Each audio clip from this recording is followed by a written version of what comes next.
Boa noite, pessoal. É um prazer estar aqui, tá? Essa é uma das lives que com certeza vai ser a mais gostosa de todas de fazer, porque eu vou poder contar para vocês toda a minha história. É engraçado porque eu já dei algumas entrevistas, mas como a gente vai ver aqui hoje, isso ainda não tinha acontecido, tá? Então pretendo contar em detalhes para vocês. Vai ser bem emocionante, vai ser bem gostoso. Vou falar também do trabalho da Receita Federal, como foi quando eu fui lá para a fronteira, como é que é o trabalho lá, né? Todas as coisas que a gente passa quando a gente é aprovado também, né? E tirar um pouquinho desse medo que às vezes as pessoas têm de ir para a fronteira, né? Então vamos lá, gente, vamos começar então a nossa transmissão. Boa noite a todos. Eu sou Núbia Oliveira, eu sou auditora fiscal na Receita Federal do Brasil. Para quem não me conhece, eu sou paraense, estudei durante toda a minha trajetória lá no interior do Pará, sem ter acesso aos grandes centros, a bons cursinhos, sempre foi para o material online.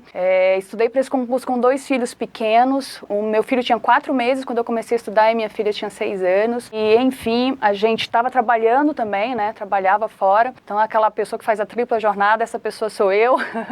E a gente consegue. Quando a gente quer muito, a gente consegue. Então, só para vocês verem aqui, essa live vai ser sobre como eu passei na Receita Federal, tá? E como que é o trabalho. Meu perfil de concurseira, assim, eu sempre recebi muito carinho nas redes sociais o tempo inteiro. Vocês sempre me receberam muito bem, acho que principalmente por causa da minha história. Não é uma história fácil. A gente enfrenta muita dificuldade para passar num concurso desse nível, ainda mais vindo das condições que eu vim. Mas eu sou a prova viva de que a gente consegue. Né? Se a gente quiser de verdade, se a gente estiver disposta a pagar o preço, a gente consegue, tá?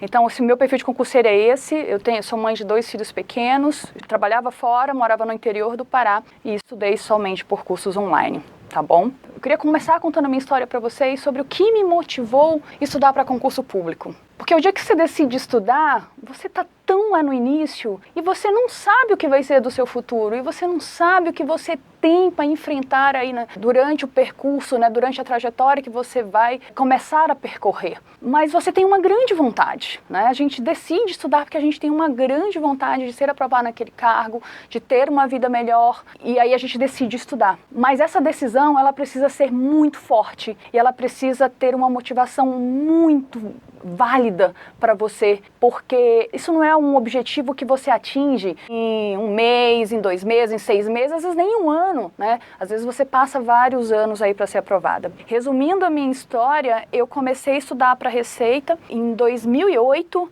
e eu só vim ser aprovada em 2012, tá? Então foram quase 4 anos de estudos aí, né? De batalha, de luta diária e assim, não importa o tempo, importa que deu certo, importa que eu paguei todo o preço e valeu demais a pena. Se necessário fosse, eu passaria mais 4 anos estudando sem nenhum problema, tá? Queria dar as boas-vindas aí para todas as paraenses, o pessoal do norte que está aí na live, né? Muito bacana, muito gostoso isso, essa recepção de vocês. Eu vim sim do Pará, a gente sabe que o Pará ele não tem uma grande tradição em concurso público, mas a gente, não importa onde nós estejamos, não importa onde moramos, nós é que somos responsáveis por construir a nossa história. E eu resolvi construir a minha história dentro do concurso público. E é essa história que eu vou começar a contar para vocês agora. Bom, gente, como eu falei para vocês, uma das coisas mais importantes é a decisão de ser aprovado. Você precisa ter um motivo muito forte.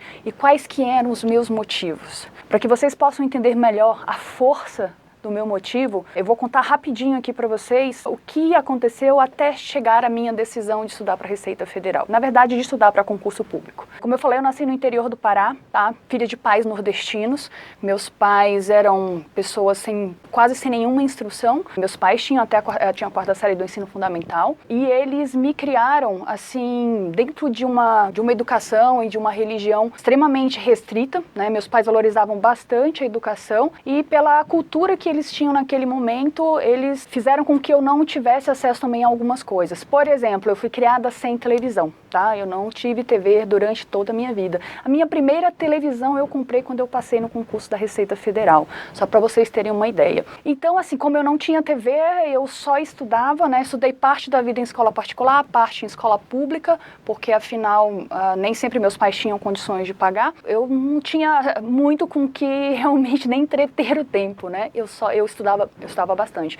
Então eu sempre fui boa aluna. Isso também foi algo que meus pais incutiram demais na gente, porque eles não tiveram acesso à educação e eles achavam que essa era a única forma que eles também não tinham bens para deixar, eles também não tinham uma boa renda, então eles achavam que a única forma possível de deixar algo para nós era realmente educação. O meu pai era aquele tipo de pessoa que ele comprava livros de todas as pessoas que passavam na porta vendendo. Se a pessoa dissesse que era bom para o futuro dos filhos, para estudo, ele estava comprando. Naquela época, né, isso acontecia bastante e o meu pai sempre comprava e colocava as coisas para dentro de casa. E não eram livros para enfeitar a estante. Tá? Porque realmente, como assim, a gente não tinha acesso a muita coisa, aqueles livros eram para ser lidos. E eu, aos 12, 13 anos, eu lia enciclopédia, atlas geográfico, é o que tinha na vida para fazer. Então, assim, foi uma vida de bastante restrições culturais, econômicas, mas eu posso dizer que foi uma vida rica em educação, porque os meus pais, na inocência deles,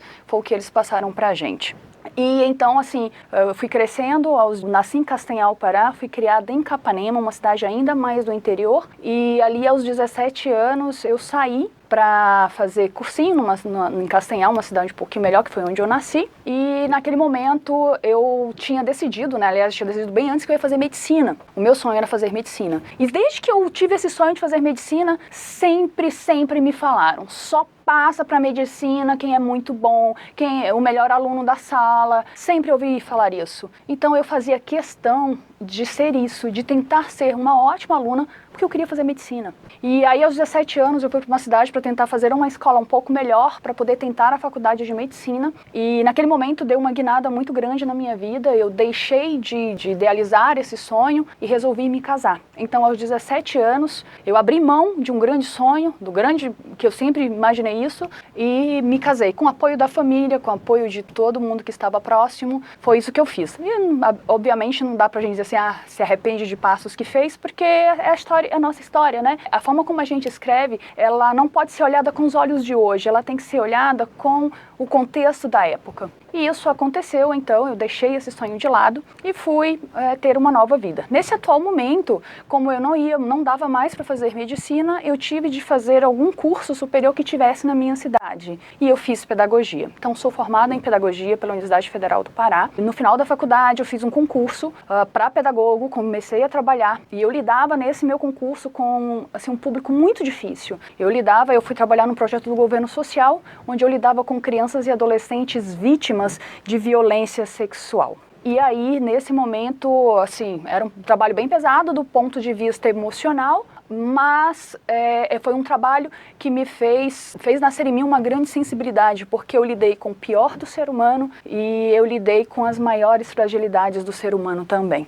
E eu acho que isso ajudou muito, principalmente no meu trabalho de coach futuramente, né, a despertar essa sensibilidade, a essa percepção do problema do próximo e tentar ajudar da melhor forma possível. Então isso aconteceu, eu estava trabalhando como pedagoga, né, dentro daquilo que eu tinha me formado, mas eu me sentia extremamente desvalorizada, porque eu não conseguia ver um futuro, eu não conseguia me ver fazendo aquilo o resto da vida. Eu achava que tinha muita coisa da vida ainda para agregar para mim. Eu acho que a vida ainda estava me devendo bastante. Só que eu nunca coloquei essa conta na vida, porque se tem uma coisa que eu não gosto e nunca incentivo as pessoas a se fazerem de vítimas perante a vida. A vida eu achava que ela tinha me oferecido muito pouco, mas eu também não tinha ido buscar. Eu também não tinha não tinha corrido atrás disso. Eu fui aceitando as coisas que a vida foi me colocando, foi impondo e eu fui aceitando. Então, assim, chegou um momento que eu dei um basta nisso, falei assim, não estava contente, eu precisava realmente de uma vida melhor. E eu resolvi mudar. E aí eu pensei em fazer algumas coisas, né, abrir um negócio, alguma coisa assim, mas precisava de dinheiro, precisava de tantas outras coisas e também não tinha certeza se daria certo. A situação que eu estava vivendo familiar já estava bem difícil, eu pensei, poxa vida, eu preciso de algo que me dê a possibilidade de uma nova vida. Mas onde que eu vou encontrar isso? E aí eu comecei a refletir e eu me recordei que a coisa que eu sempre fiz muito bem na vida foi estudar. Eu sempre estudei bem, sempre fui uma boa aluna. Falei, então, eu preciso tentar vencer por aí, porque por aí eu já saio, já dou essa largada com uma chance melhor de sucesso do que qualquer outra coisa que eu tente fazer na vida. Então eu realmente decidi estudar para concursos. Comecei a pesquisar e tudo, só que eu engravidei.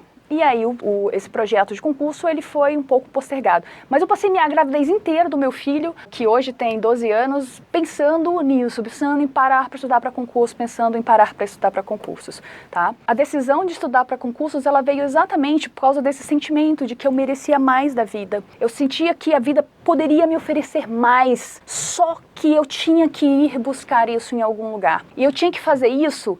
Gente, muitas das pessoas estudam e dizem assim, eu estudo para concurso porque eu quero dar uma vida melhor para minha família, para os meus filhos, quero pagar um tratamento X para minha mãe, quero fazer tal coisa, quero comprar a casa própria. Ok, todos os motivos são válidos, mas o teu motivo maior, ele tem que ser você. Porque é você que vai sentar a bunda na cadeira e vai estudar. A motivação, ela tem que ser uma coisa que realmente mexa demais com você. Tem que trazer algo muito positivo para você, porque é você que paga o preço. A sua família inteira paga com você. Isso é fato. Mas quem paga a maior parcela desse preço é você.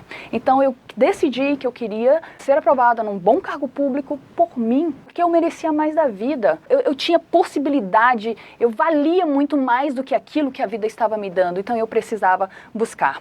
Eu vivia um contexto familiar muito difícil na época e eu precisava ter a opção. Eu já vi várias pessoas me perguntando, e aqui eu tô abrindo bem minha vida pessoal para vocês, pessoas me perguntam assim, Núbia, você se separou depois que você foi aprovada? Sim, enquanto eu estudava para concurso, eu era casada. E eu não comecei a estudar para concurso porque eu queria me divorciar. Isso pode ser o motivo de qualquer um de vocês, isso não tem o menor problema. Não era o meu. Quando eu comecei a estudar para concursos, eu não tinha uma vida familiar agradável, tá? Fácil, mas eu comecei a estudar para ter opção. Você só pode decidir algo quando você tem opção, quando você pode decidir entre isso ou aquilo. Então foi isso que eu fiz, eu queria ter uma opção, porque o futuro a Deus pertence, então a gente, na hora que você tomar uma decisão, seja ela qual for, você vai arcar com as consequências disso. Então eu comecei a estruturar a minha vida pensando em lá na frente eu ter uma opção. E a minha mente, ela é extremamente cartesiana. Tá? Eu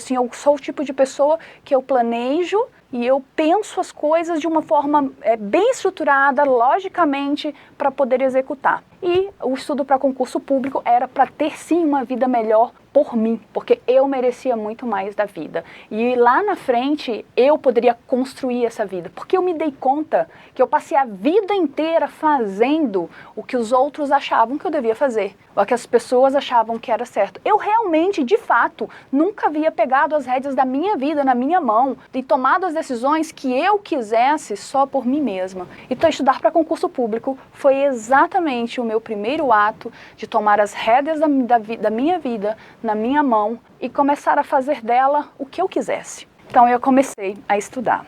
Quando eu comecei a estudar para concurso, eu comecei a pesquisar aí algum material, comprar alguma coisa de banca, às vezes fazia um concursinho assim, aqui, outro ali, mas eu ainda estava entendendo como funcionava o mundo dos concursos. E assim, eu achava que meu caminho era por aí, mas eu acho que faltava ainda aquele despertar, aquele start de dizer assim, é isso, que você vai dar conta, o seu caminho é esse. E esse sinal, ele veio para mim exatamente quando meu filho tinha 4 meses de idade. Eu estava de licença maternidade, tá? E uma amiga chegou na minha casa e falou assim, Núbia, saiu o concurso do INSS. A prova é daqui 40 dias e abriu um cursinho aqui.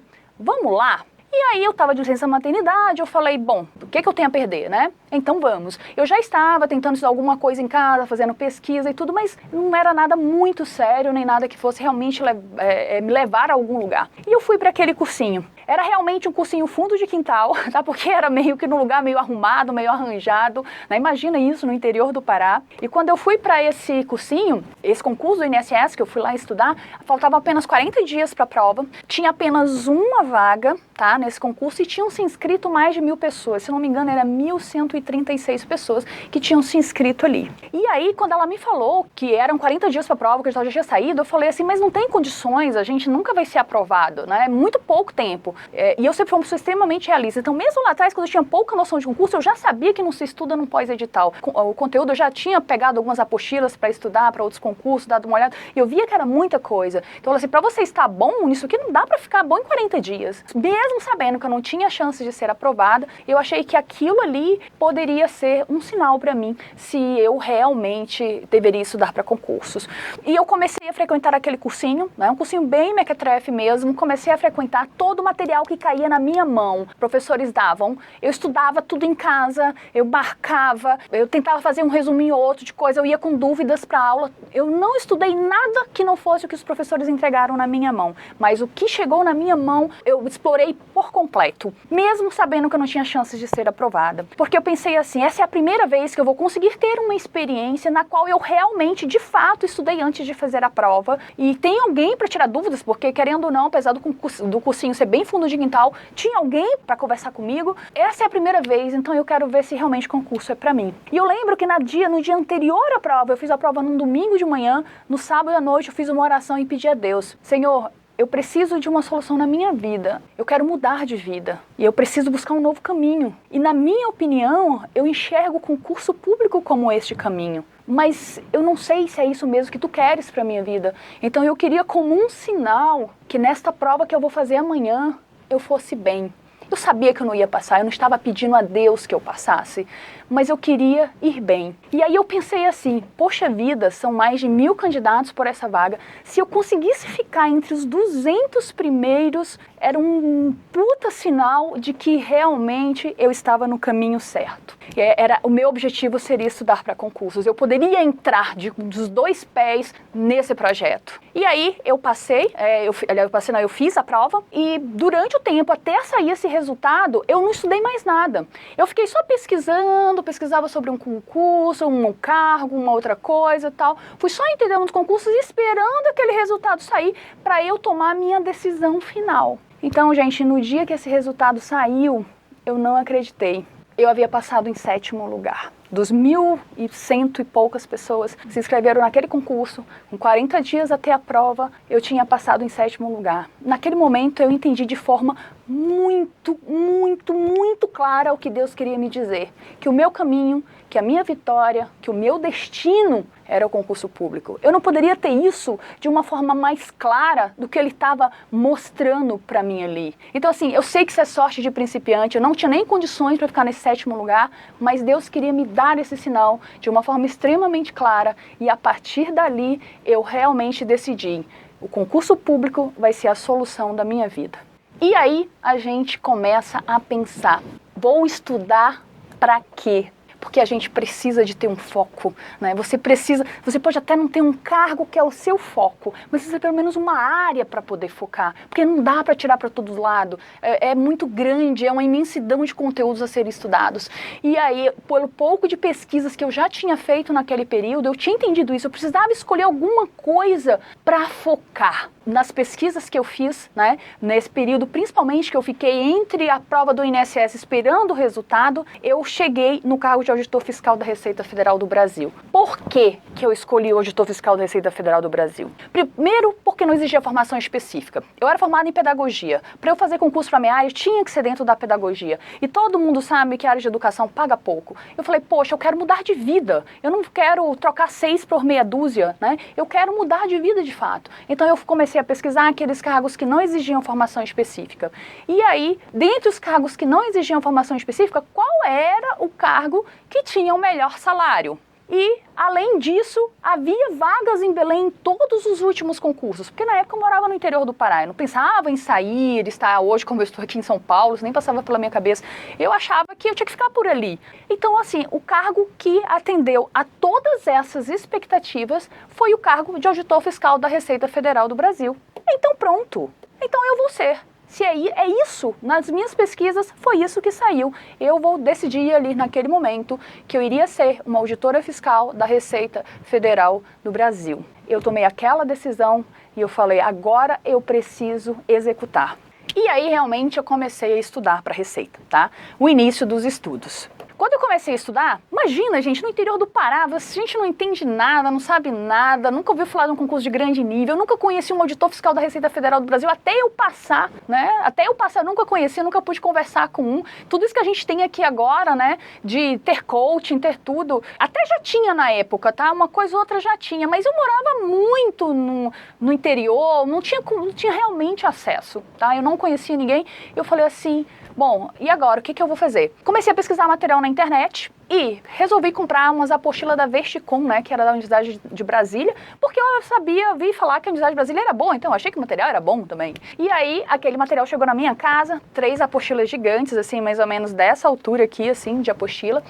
Quando chegou, que eu dei uma folhada, aquelas folhinhas fininhas, parecendo vademecum, né, e eu dei uma olhada e eu pensei assim, poxa, é isso? Né? Apesar de ser muita coisa, eu olhava assim e falava, é isso? Que tem entre mim e o salário da Receita Federal? Beleza, então vou estudar. E aí comecei a estudar, né? Comecei a ler aquelas apostilas, devorar aquelas apostilas, sem nenhuma estratégia, sem fazer revisão, sem fazer questões, sem escolher matéria por peso. Foi tudo errado, material ruim, estratégia errada. Durante praticamente um ano, eu joguei tudo fora, tá? Assim, não serviu de praticamente nada. A virada de chave, gente, ela aconteceu em 2009, tá? Isso era 2008, lembro que eu tava falando. Aconteceu em 2009 com a saída do concurso de analista técnico administrativo do Ministério da Fazenda, tá? O ATA, e com a saída do auditor fiscal da Receita também, né? Então, quando começou 2009, esses 2 concursos iam sair, esses concursos movimentam muito o mundo concurseiro. E aí começou todo mundo a falar disso na internet, comecei a ver muitas coisas, muitas postagens. Havia muita informação sobre esses concursos e isso me levava também a materiais sobre esses concursos. Então, nesse momento aí, eu comecei a achar materiais melhores, né? Achei o Eu Vou Passar, que na época do professor João Antônio, que hoje está no Estratégia Concursos, e tinha várias videoaulas e dentro ali eu achei também alguns outros professores de matérias que eu não estava conseguindo aprender. Então, ali eu já estava com o hábito de estudar, já estava conseguindo estudar, mas com material muito ruim. Ali eu melhorei a questão do material. E aí comecei a estudar forte para o concurso de ATA e posteriormente de auditor, né? E fui, num determinado momento saiu o concurso de ATA, eu tinha estudado bastante já, praticamente todo o edital de ATA, estudei mais ainda no reto final e fui fazer a prova. Quando eu fiz a prova de ATA, existia uma quantidade X de vagas que eu não lembro qual era, e ao sair o resultado, eu não tinha ficado dentro dessa quantidade X de vagas. E eu era tão ingênua e tão inocente em relação a concurso que eu achei que eu não tinha sido aprovada. Pra vocês terem uma ideia, eu fui chamada na 3ª chamada desse concurso de ATA, mas eu achei que eu não tinha sido chamada, não tinha sido aprovada. Então, na hora que eu vi que o meu nome não estava lá na lista, digamos que tivesse sido 20 vagas, não estava entre os 20 primeiros, eu não passei. E isso me desmotivou bastante, porque eu falei, cara, se eu não conseguir passar no concurso de nível médio, tá, aqui agora, para o Ministério da Fazenda, como é que eu vou passar num concurso de auditor que deve estar saindo aí no próximo mês, aqui, sei lá, 2, 3 meses? Nunca teria chance. E aí eu dei uma desanimada, parei um pouquinho, mas é só aquela sensação mesmo, aquela deprê pós-prova, né? Logo voltei, comecei a estudar, estudei de forma muito alucinada para o concurso da Receita Federal de 2009. Estudei muito, mas em nenhum momento eu era tão ingênua que eu não cheguei a pensar de cogitar em não fazer o concurso para auditor, fazer para analista, já que eu estava muito verde ainda nos estudos, né? Mas eu não tinha nenhuma orientação, achei que podia e eu peguei e fiz o concurso para auditor. Claro, fui reprovada, mas assim, muito reprovada, né? Se é que tem isso. Faltou, assim, muitos pontos. Eu não tinha a menor chance. De ser aprovada naquele concurso da Receita. E aí, eu realmente, depois que passou isso, né? Depois que passou todo esse turbilhão da Receita Federal, não fiz nem os mínimos, gente. Fiquei assim, foi bem difícil. Eu parei e repensei as minhas estratégias. Já tinha acesso a um bom material, tá? Isso já não era o problema, mas eu não tinha estratégia de estudo, eu só saía estudando. E, obviamente, nem consegui estudar tudo, é óbvio, né, para o concurso. E eu já tinha esquecido um monte de outras coisas que eu tinha estudado, e eu falei, não, eu preciso melhorar a forma como eu estudo. Aí começou a vir a dor do crescimento, né? Porque a gente, para amadurecer, a gente toma várias porradas, vai fazendo várias coisas erradas e as coisas, elas vão acontecendo e você vai amadurecendo. Os materiais já não eram um problema, faltava uma boa estratégia de estudo. Só que aí o que eu precisava? Eu precisava organizar a rotina para sobrar tempo de mais qualidade para o meu estudo. Eu era mãe de 2 filhos pequenos, né? Em 2009 meu filho já tinha 1 ano e pouco, quase 2 anos. Eu era mãe de uma menina de 8 anos nesse momento, outro de 2 mais ou menos. Eu trabalhava fora, né? Eu continuava pedagoga no município que eu morava e eu precisava ter tempo para estudar. Eu já vinha tentando me organizar para estudar bastante, mas muitas das vezes eu estudava cansada, eu estudava com gente atrapalhando o tempo inteiro, com várias pausas. Então, assim, a qualidade do estudo, ela não era boa. Então eu preciso organizar minha rotina para sobrar tempo de mais qualidade para eu estudar. E aí, o que eu pensei? Cara, não dá para o estudo ele ser interrompido, né? Que seja por hora e seja por dias, por qualquer motivo que apareça, né? Tipo assim, parece que eu estou estudando como se fosse um apêndice da minha vida. E não a coisa principal. Não dá para fazer isso. E aí eu preciso estudar minha rotina para realmente o estudo ser uma prioridade. E aí, gente, naquele momento eu raciocinei direitinho, falei assim, o estudo ele vai ser a segunda prioridade da minha vida. Só tem uma coisa que vai me tirar o foco dos meus estudos: meus filhos. Qualquer problema com eles, qualquer coisa para eles, e pode ter sido que muitas vezes eles perderam para o estudo, mas só se for com eles para poder tirar o foco dos meus estudos. Todo o resto é o resto. E aí eu comecei a organizar minha vida exatamente para que isso acontecesse. Como que eu fiz isso? Primeira coisa, eu virei estudante da madrugada. Tem uma sala no Fórum Concurseiros até hoje. Essa sala foi criada por mim, a não ser que já deletaram, alguém criou de novo, mas ela originalmente foi criada por mim.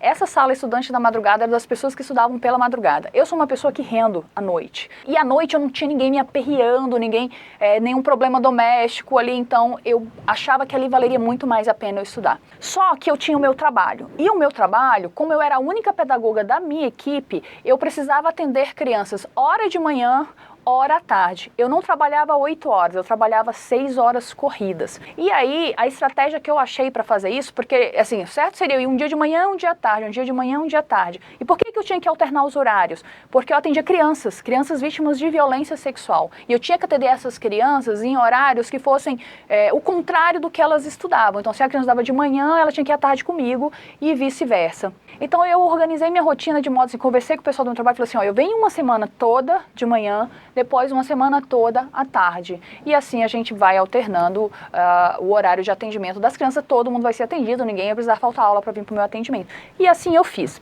Então assim, na semana que eu trabalhava de manhã, eu trabalhava das 8 às 14, chegava em casa, ia dormir, tá? Então dormia geralmente das 15 às 20, 21.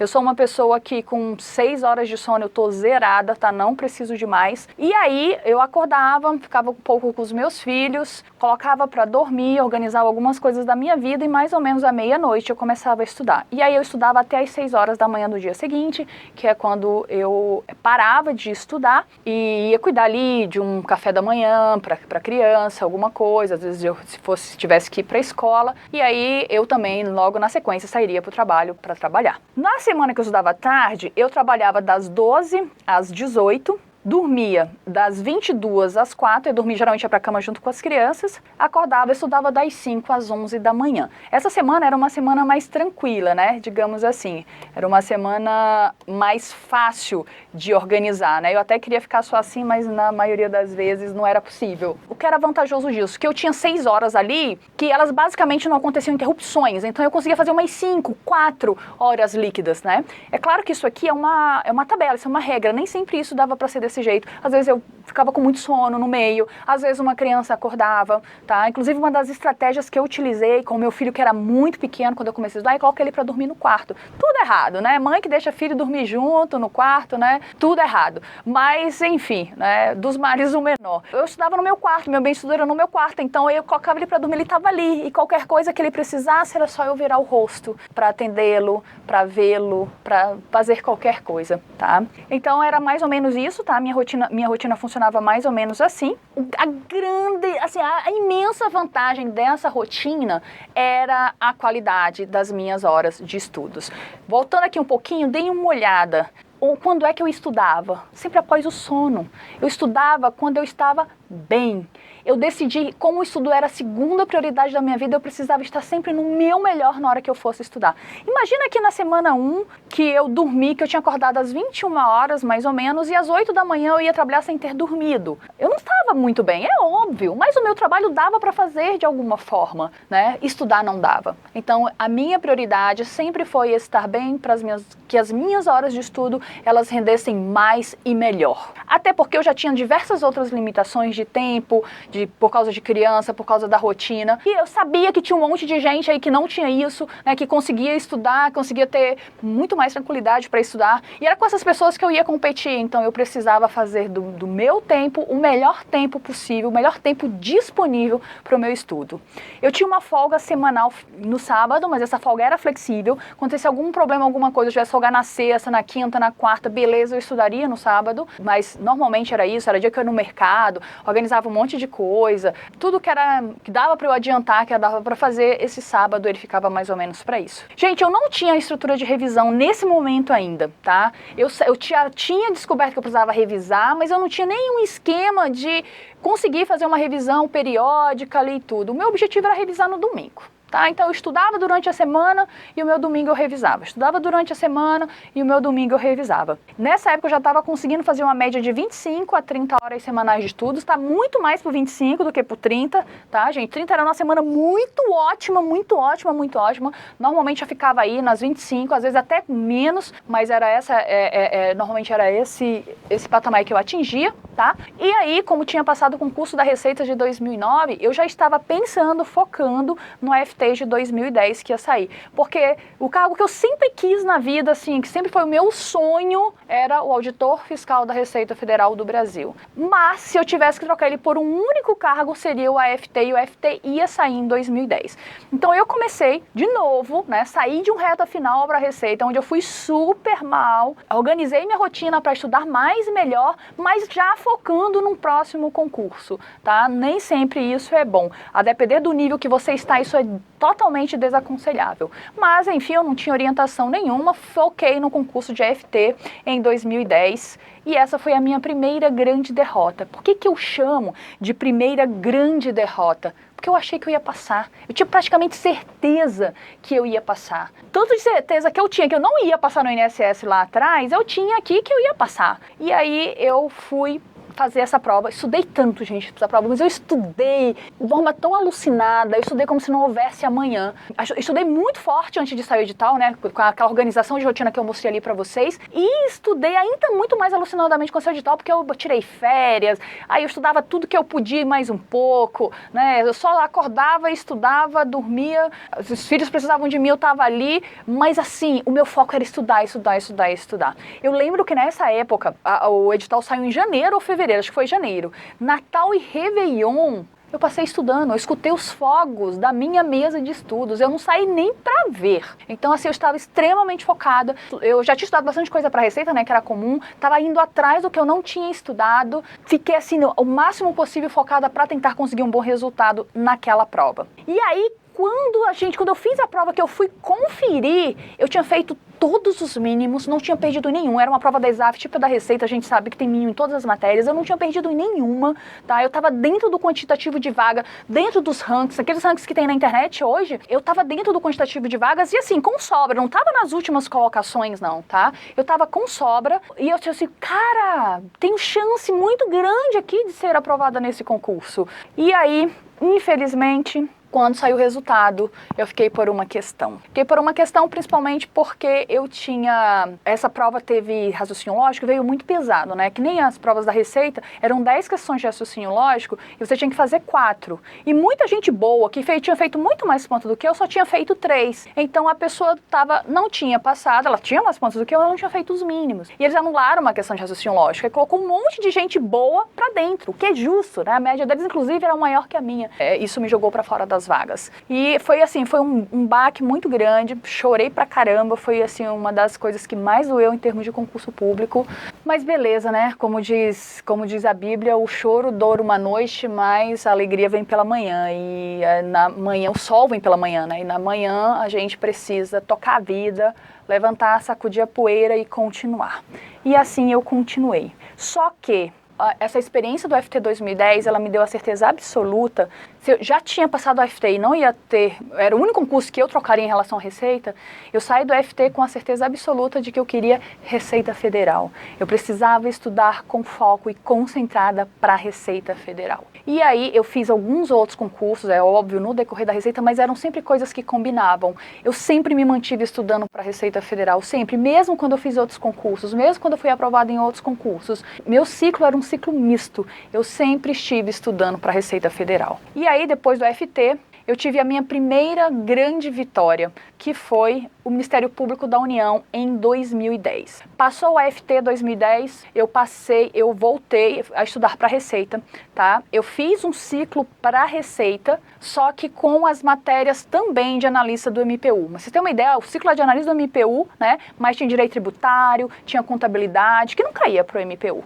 Mas eu era uma concurseira com o objetivo de passar na Receita Federal do Brasil e eu não podia ficar pulando de galho em galho.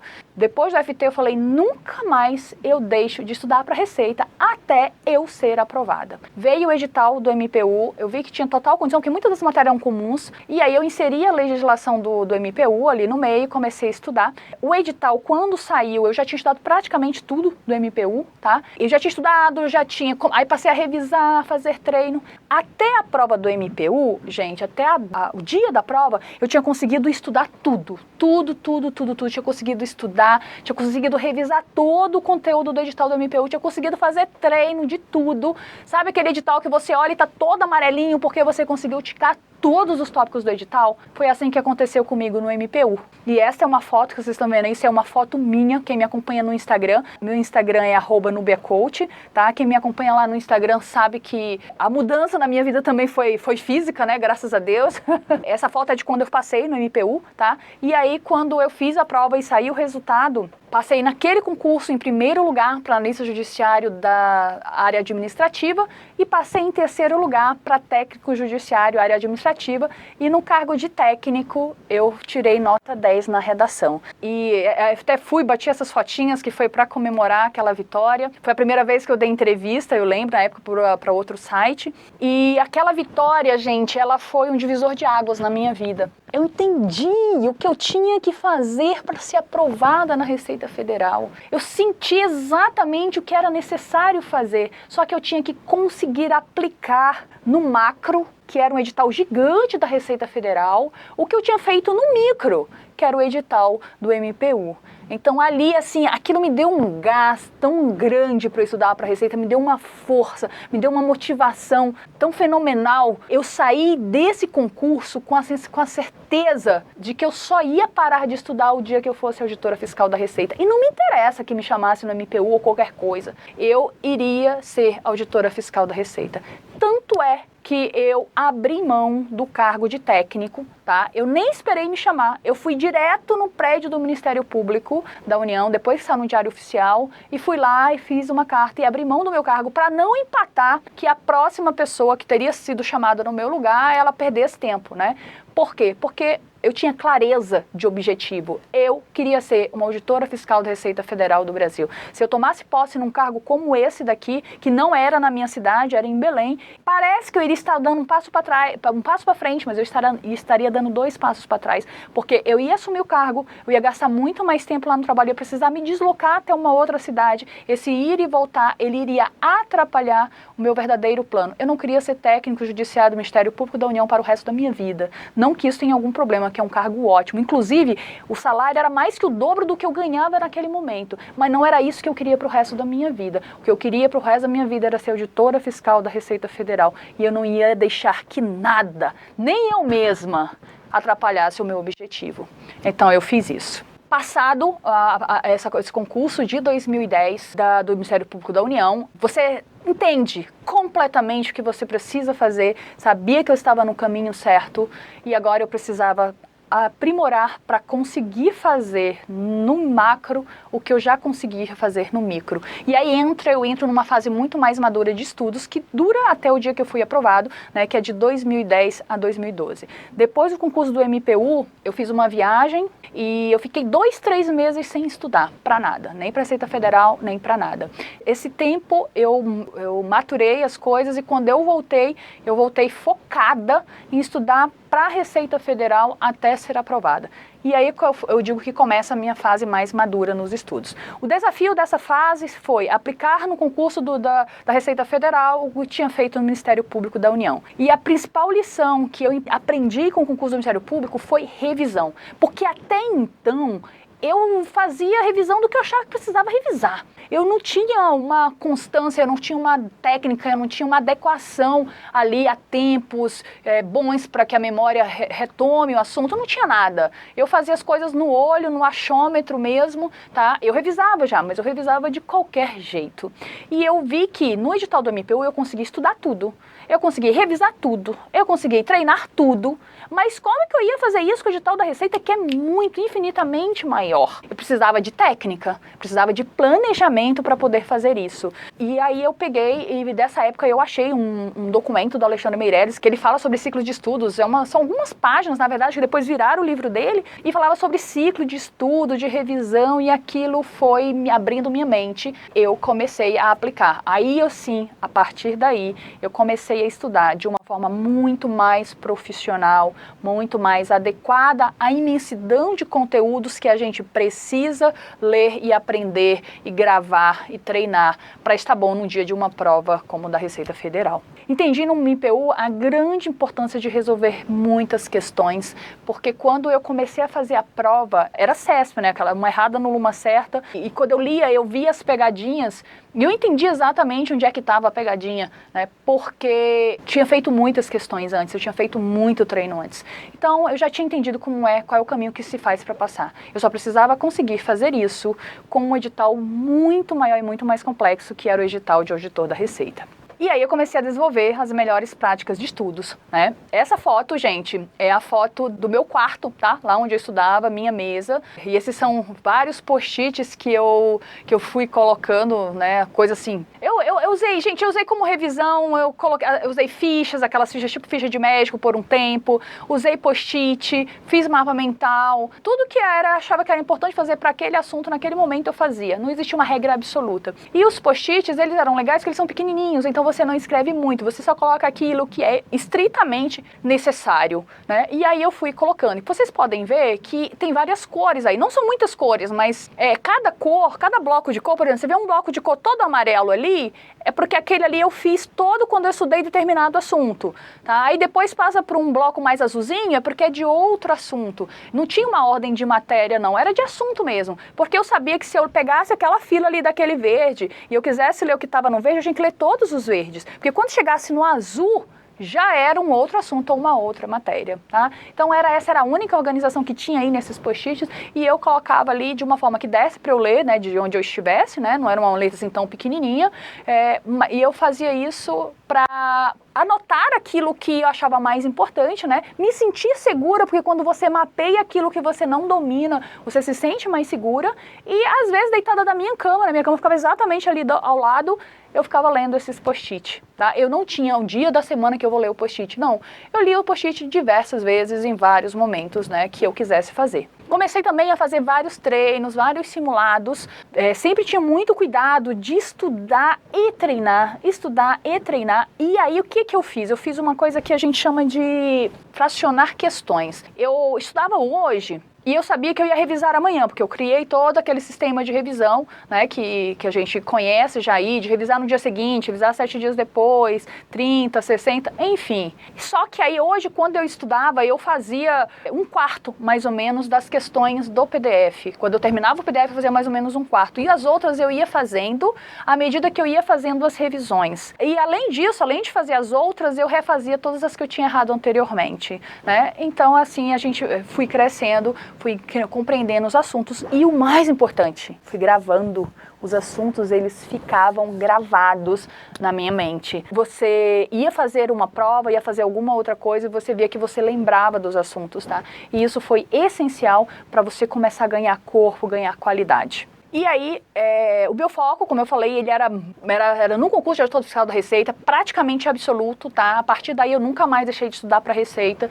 Consegui aprovação em alguns outros concursos de tribunais que houveram no caminho, mas meu ciclo sempre foi um ciclo para a Receita Federal. Podia adicionar uma matériazinha porque ia sair concurso X e eu não estudava no pós-edital, tá, gente? Sabia que concurso ia sair, estava autorizado, saiu concurso do TRT lá no Pará. Beleza, já adicionava a matéria aqui porque eu ia querer fazer, blá, blá. Na hora que saiu o edital, eu adaptava o que tivesse necessário, mas eu fazia uma coisa sempre planejada e programada. Não ficava pulando de galho em galho. E essas outras aprovações que vieram, elas só serviam realmente para mostrar que o caminho que eu estava trilhando estava certo, né? Deixava claro que eu precisava, cada vez mais, que eu precisava aprender a reproduzir no macro o que eu já conseguia fazer no micro. E aí eu fui aprovada no TRT, fui aprovada no TRF, fui aprovada no INSS de novo, agora em segundo lugar. Então as aprovações, elas foram consequências do estudo que eu já fazia para a Receita Federal. Eu não estudei focada nesses concursos, eu estudava para a Receita Federal. E aí, gente, eu acho que isso é uma coisa bem legal, sabe? Pequenas estratégias que eu utilizava para ganhar tempo, né? Porque assim, eu sei que é o problema de muita gente que tá estudando aí, que é conseguir tempo de qualidade para estudar, porque a gente que tem uma rotina muito difícil e que tem filhos e que tem pouquíssimo tempo, não tem jeito. A gente vai precisar aprender a utilizar cada brechinha do nosso tempo com o que de melhor a gente puder fazer para aquele momento. Rotina já está dizendo, gente, é rotina. Rotina é o que acontece todos os dias. A rotina não é para te pegar de surpresa. Você já sabe o que você tem que fazer na rotina. Você já sabe o que vai vir. Uma outra coisa que vai aparecer e que você vai precisar ajustar. Mas a rotina, ela é algo conhecido seu. Tenta fazer as coisas de forma que essa sua rotina, eu sei que ela atrapalha no seu tempo de estudo, mas que de alguma forma também ela possa contribuir com o seu tempo de estudo. Seja porque você faz as tarefas de forma mais rápida e sobra mais tempo para você estudar, seja porque ao fazê-las você também está conseguindo de alguma forma estudar alguma coisa. E eu fazia muito essa segunda parte. Por exemplo, eu organizava a minha lista de compra de acordo com as prateleiras do supermercado. Eu ia num supermercado só, sempre, facilitar a vida, né? Eu acostumei, ia naquele supermercado e aí nesse supermercado eu já sabia onde é que estavam as coisas e eu fui fazendo minha listinha. Eu lembro que um dia eu fui no supermercado exatamente fazer essa lista e eu fui colocando as coisas assim pela ordem da prateleira do supermercado. Por quê? Porque eu precisava pensar. Eu tinha que ir no mercado todo sábado, por exemplo. Às vezes acontecia de uma emergência, alguma coisa, de vou ter que ir durante a semana. Quem tem filho sabe. Seu filho não come uma maçã se você não colocar dentro de casa, né? A roupa não é lavada se você não tiver não trouxer o material de limpeza, separar a roupa, colocar ali na máquina. É você que vai fazer essas coisas, né? Não tem papai, não tem mamãe, não tem ninguém, é você. Eu procurava fazer essas atividades domésticas de uma forma bem prática, o mais prática que eu pudesse. E quando e sempre que possível eu tentava colocar nelas alguma coisa que desse para eu estudar. Então eu organizava a minha lista de compras de acordo com a lei do supermercado, porque eu chegava no supermercado, imagina aquele supermercado lá, gigante, um monte de coisa para fazer, para comprar. Eu já tinha digitado a minha lista de compra, então marcava só um X no que eu ia realmente levar, blá, blá, blá, blá, assim, antes de sair do supermercado, e chegava lá e ia só catando aqui. Eu via videoaula, gente, eu conseguia ouvir videoaula dentro do supermercado, né? Hoje a gente tem o podcast, né? Tem o Estratégia Cast aqui, que é muito legal, porque os professores gravam tudo para vocês. Vocês não precisam de baixar uma videoaula que quando o professor estava ouvindo, aí o professor falava, que isso aqui que está escrito aqui, o slide tal, e eu não estava vendo, né? Porque eu estava só ouvindo, mas tudo bem. Hoje vocês têm até essa vantagem, que o Estratégia Cast traz todo o conteúdo aí para quem precisa só ouvir. Mas quem não tem como caçar com gato, baixava a videoaula no celular e usava sempre que fosse possível, em qualquer momento. Essas videoaulas, eu sempre via videoaulas de assuntos que eu já tinha estudado. Então, às vezes, eu precisava revisar alguma coisa naquele dia, aproveitava essa videoaula e dava uma revisada. Quando chegava em casa que eu queria ver minhas marcações, meus grifos, era rapidinho, eu já tinha revisado pela videoaula. Aí aproveitava fazer algum treinozinho, alguma coisa, já tinha feito parte da minha meta naquela videoaula. E, às vezes, não tinha nada a ver com a minha meta de estudos, mas eu estava aproveitando o tempo exatamente para estudar, para fazer o que é melhor para o meu estudo. E aí eu passava, seja na fila do supermercado, onde fosse, eu conseguia, eu sempre tinha arquivos ali para estar ouvindo. Eu fazia as tarefas domésticas ouvindo videoaulas, já estudado também, assim, várias vezes, assim, às vezes até pegava o iPad e levava, assim, para a cozinha, levava para o banheiro. Gente, eu tomava banho na companhia dos professores, gente, não tem problema, tipo, eu era ouvindo tudo.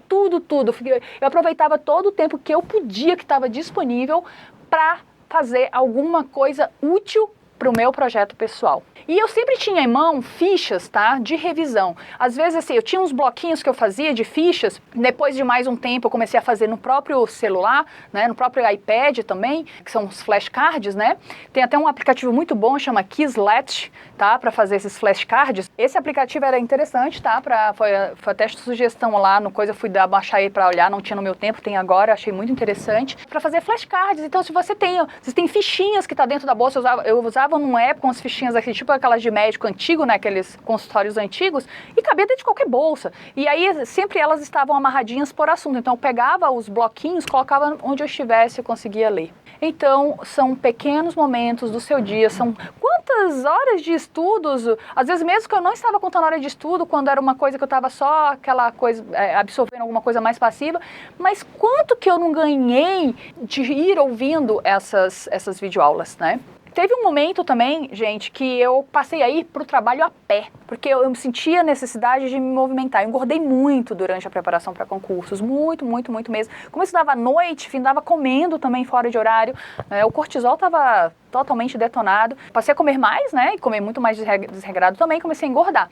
E eu comecei a necessidade de fazer atividade física, então eu passei a ir a pé ao trabalho. Eu não tinha tempo para sair e praticar uma atividade física. Então eu comecei a ir a pé ao trabalho, né, ir e voltar a pé, às vezes, para poder praticar um pouco de atividade física, e com isso eu ia ouvindo videoaula também, né? Então, seja o que for que eu fizesse, eu organizava o meu dia para que eu conseguisse render muito nos estudos. Vamos lá, do que eu abri mão durante todo esse projeto de vida, tá? Foram muitas coisas. Eu coloquei aqui só as principais, só aquelas que realmente doeram, tá? Doeram mais. E que foram, assim, mais cruciais também para eu ser aprovada. Então, eu abri mão de fazer o social. Essa que nem doeu tanto. Porque, assim, cara, muito mais importante para mim era fazer o meu projeto de vida, era cuidar da minha vida. Ah, vai para aniversário de fulano, de ciclano, fizeram um chá de bebê para... Eu ia em uma coisa ou outra, era muito, assim, eu realmente, como vocês devem estar se vendo hoje, né? Você sumiu, fulano sumiu, não tinha problema. Tá? Eu realmente abri mão de fazer social. Minha mãe só ia na minha casa, minha mãe morava numa cidade próxima, ela só ia na minha casa combinado comigo, né? Ela não ia me visitar sem combinar antes. Então, não interessa para quem fosse. Eu cheguei a falar pro meu irmão, falei assim, tava na época de fazer uma prova, falei assim, cuidado que você marca seu casamento, porque se for no dia da prova X, eu não vou no seu casamento, né? Então, eu acho que é você se colocar em primeiro lugar, você colocar o seu projeto de vida, o que é bom para você, né? Quem coloca comida na sua mesa é você. Quem é a única pessoa responsável pela sua felicidade é você. Então não dá para colocar os outros na frente, a não ser que você queira fazer isso. Porque o projeto é seu, ninguém vai fazer por você. O pior de tudo foi de dar toda a atenção que os meus filhos precisavam, tá, gente? Os meus filhos, eles eram a minha prioridade, mas em muitas vezes, em muitos momentos, eu não dei para eles a atenção que eles precisavam, não dei para eles a atenção que eles mereciam. Eu não fui a mãe que eu gostaria de ser. Não tem jeito, a gente não é perfeito. A gente não consegue fazer tudo bem ao mesmo tempo. Alguns ovos sempre se quebram nesse malabarismo. Em alguns momentos eu sei que eu não fui uma boa mãe, mas e daí? Em que aspecto da minha vida eu sempre fui ótima? Não tenho nenhuma ilusão em relação a isso. Todas as pessoas que estão à nossa volta, elas pagam um preço. pelos projetos que a gente escolhe. Assim como a gente paga um preço também pelas escolhas dos outros que estão à nossa volta. E a cada um cabe pagar o seu preço. Você não vai pagar o preço do seu filho, você não vai pagar o preço do seu marido, né? Você vai pagar o seu preço. E o seu preço, se é você que escolheu fazer esse projeto de vida, ele é o maior de todos.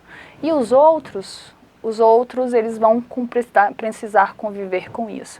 Então, assim, eu sei que eu deixei de dar toda a atenção que eu podia naquele momento, mas isso, hoje, frente ao todo e frente ao resto, isso foi muito pequeno, tá? Eu não me arrependi de nada.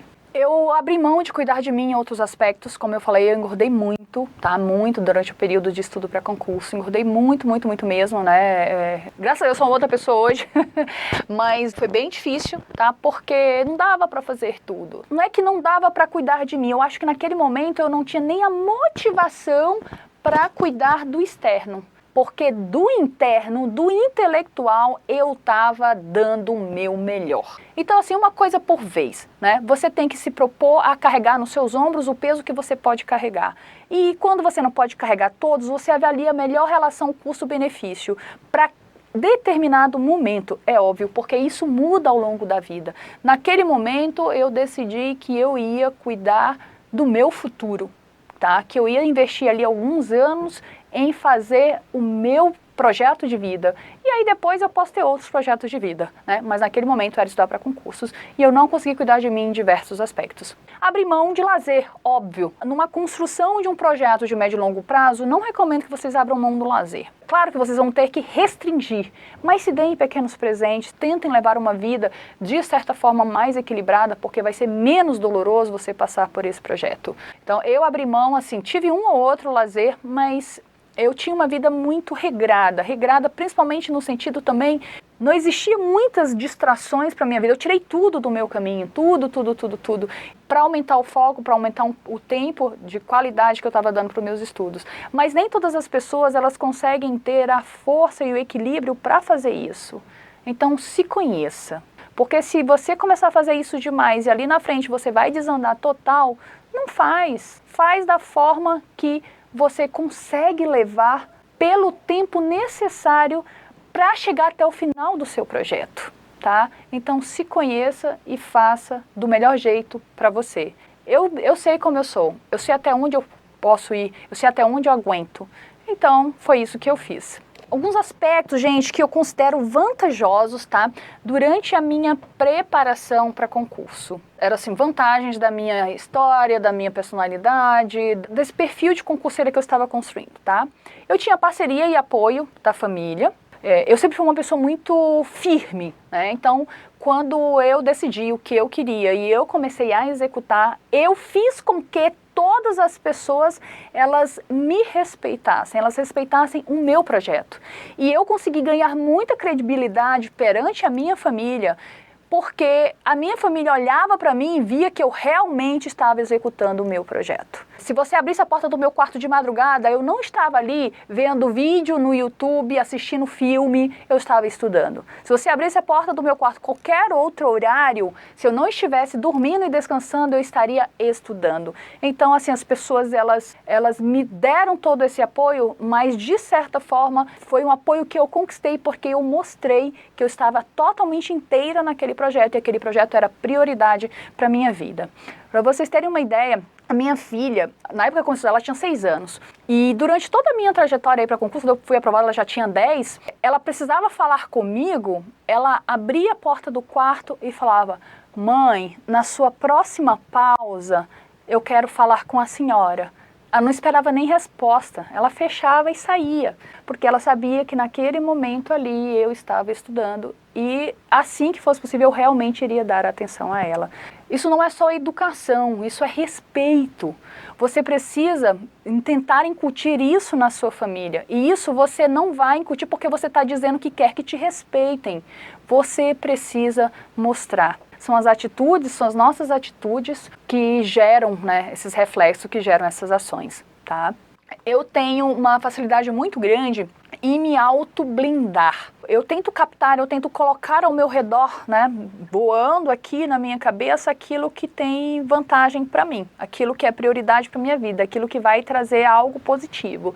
É um instinto de sobrevivência que eu precisei desenvolver por todo um aspecto, todo um sofrimento na vida pessoal que não vem ao caso aqui para essa live, e eu precisei desenvolver isso simplesmente para sobreviver. E isso para concurso, isso foi muito bom para mim, porque eu tentava fazer isso. Às vezes o mundo estava pegando fogo lá fora. Eu estava com ódio tão mortal de algo ou de alguém, estava com tanta raiva, eu estava com tanto problema, e eu sentava para estudar rangendo os dentes, assim, eu tentava ler o PDF, e eu lembro que eu rangia os dentes, assim, de raiva, e lia o PDF, e ficava ali, nem ficasse, assim, 10, 15 minutos numa página, até eu entender. E eu passava para outra quando eu entendia aquela. Mas eu ficava ali, eu me forçava a estudar a despeito do mundo estar caindo lá fora. E aí, aos poucos, isso é bom, isso é tão bom, porque você percebe que mesmo nos piores momentos você consegue usar para fazer algo bom para você. E a autoestima, ela não aparece da sua vida porque você é bonita, porque você se acha inteligente, ela aparece pelaquilo que você é capaz de fazer. Ela aparece quando você é submetido a situações difíceis e você reage, você sabe como reagir, você sabe como fazer daquilo algo bom para si. Essa é a verdadeira autoestima, é aquela autoestima que você sabe que você é capaz, que você pode fazer. Então, assim, desenvolva essa capacidade de se autoblindar. Isso é muito importante, porque quanto mais frágil você for, quanto mais frágil você se deixar ser, mais as coisas vão te perturbar e menos você vai conseguir dar atenção àquilo que de fato é importante, que é o seu projeto de vida. Eu sempre gostei de estudar, né? Já falei no meu histórico aqui, eu sempre fui uma boa aluna, tá? Eu acho que na hora de estudar para concurso isso ajudou, só que é óbvio que a forma como você estuda na escola é completamente diferente da forma como você estuda para concursos. Fui descobrindo isso aos poucos, mas eu acho que ajudou. Eu sou muito disciplinada e sou muito organizada, é da minha natureza também, tá? Isso com minhas coisas normais, imagina com estudo, então eu sempre gosto de checar as coisas, de organizar tudo direitinho, de ter uma coisa para seguir, né? E eu acho que no estudo isso também ajudou bastante. E eu tenho uma tendência bem grande a minimizar distrações. Na verdade, eu sou o tipo de pessoa que eu tento eliminar mesmo, né? Por exemplo, estou aqui, eu estou com um celular aqui. Esse celular, ele pode ser uma distração para a hora que eu estivesse estudando. Então, na hora que eu estivesse estudando, ele não ficaria nem aqui, a não ser que eu estivesse totalmente em modo avião. Eu estou falando de um detalhe, de um exemplo, mas isso é também para o macro. Às vezes, você sabe que vai querer assistir tal coisa, não sei o que, aí você deixa as notificações daquilo ligado para aparecer. Você sabe que não dá para ir em determinadas coisas, aí você fica conversando com seus amigos, puxando papo, e vai ter um momento que eles vão te convidar para fazer tal coisa, até porque você já sugeriu, já falou, e aí você vai ter que dizer, não vai, você já está no bojo daquilo, né? Já está combinando praticamente aquilo. Quando eu falo minimizar distrações, pensem lá em cima. Corta o mal pela raiz, se for necessário. Corta na carne, se for necessário. E eu fazia isso demais. Por quê? Porque eu não queria ter nem o trabalho de perder energia tendo que pensar naquilo. Então, muitas coisas eu cortava na carne mesmo para não ter que ter distrações. O nome disso é foco. Só passa num grande concurso público, tá? Quem tem bastante foco. E eu acho que isso também foi um grande diferencial aí na minha preparação.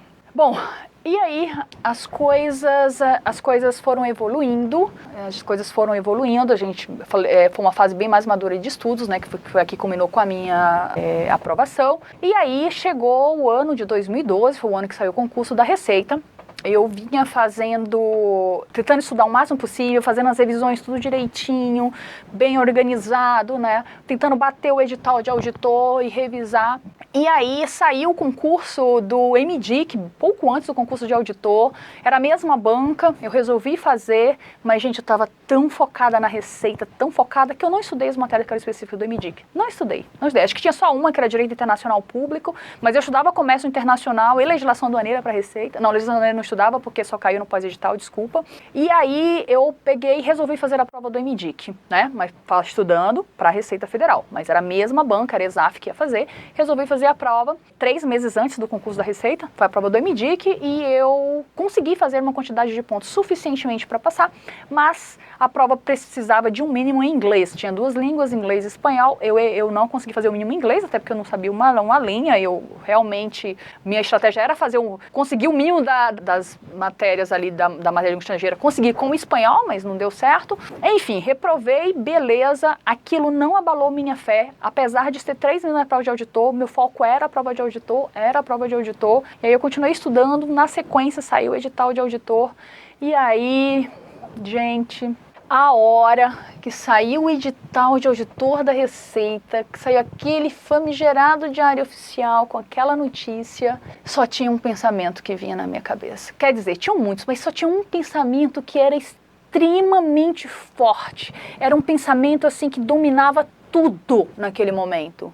Quando eu li o edital, eu pensava assim: a minha vida de concurseira agora, nesse exato momento, tem data para acabar. Porque a data para acabar era a data da prova. Eu tinha uma confiança tão grande de que eu ia ser aprovada naquele concurso, que a hora que saiu aquele edital, que saiu aquela data, eu me sentia assim, eu consegui me projetar lá para o futuro, para o dia que eu ia fazer a prova, e assim, minha vida de concurseira termina neste dia. Caí matando em cima do edital, saíram várias matérias novas, legislação aduaneira, legislação tributária e várias outras, né, que tive que dar conta no reta final, mas eu sabia que não era só eu, né, as outras pessoas também que estavam estudando também precisariam dar conta, e aí eu parti para cima daquele edital com tudo, estudando, revisando, estudando o que veio de novo, revisando o que era antigo, fazendo muito treino de questões, blá. Não consegui fazer o que eu fiz no MPU, é claro, porque além de ter entrado muita matéria nova, era muita matéria para revisar, era muita matéria para treinar, mas eu consegui fazer algo similar ao que eu fiz no MPU, e aí chegou o grande dia, o dia que saiu o resultado no Diário Oficial da União. Gente, esse é um dos dias mais felizes da minha vida, não tem como não ser. Acho que foi a maior emoção que eu já senti na vida. Tive 2 filhos. A gente sabe, quem tem filho, que a emoção de ter um filho ela é muito grande. Mas o filho a gente sabe que ele vai vir, a gente sabe quando vai ser o parto, a gente vê aquela carinha, é uma sensação surreal. Mas o concurso público é um nome num diário oficial que muda a sua vida. E ele podia não estar ali, e ele estava. Então, no dia que saiu o resultado, estava lá no Pará, o Pará não tem horário de verão. No dia que saiu o resultado, eu estava ali acordada, esperando sair o resultado, apertando F5, né? Apertando F5, que você quer ver. E na hora que eu abri o resultado, e que eu li, e que eu vi meu nome, eu comecei a me emocionar, eu comecei a gritar, a chorar. E a minha filha, que estava com 10 anos, abriu a porta e olhou assim para mim e falou assim: mãe, não acredito! Você passou! Você conseguiu! Essa é a memória mais forte que eu tenho de todo o meu período de estudos. Foi a carinha da minha filha, a carinha de admiração, a carinha de saber que a mãe dela estava escrevendo a história dela e ela tinha conseguido. Não tenho palavras até hoje para descrever o que foi esse momento na vida. Sim, eu sinto que eu vivi minha vida inteira para viver aquele dia. Foi uma coisa assim muito surreal, muito surreal. Valeu a pena demais, demais da conta. E aí, gente, vem o resultado, o nome no Diário Oficial. Você percebe que o dia que você tomou a decisão de tomar as rédeas da sua vida na sua mão, você conduziu para o lugar certo, você colocou onde você queria, e o seu nome está ali, é você. E isso, gente, acho que faz por qualquer pessoa o que anos de terapia talvez não façam. Porque você ganha uma autoconfiança, você ganha uma verdade para si. É algo impressionante, você se sente capaz de fazer qualquer coisa. Porque você foi capaz de tomar uma decisão, de pagar o preço, de executar, e você chegou nesse caminho. Então, assim, gente, é uma sensação sem igual, sem igual. Vocês precisam continuar nessa trajetória firme e forte para viver esse dia, porque é uma das maiores emoções, se não a maior, que a gente pode viver.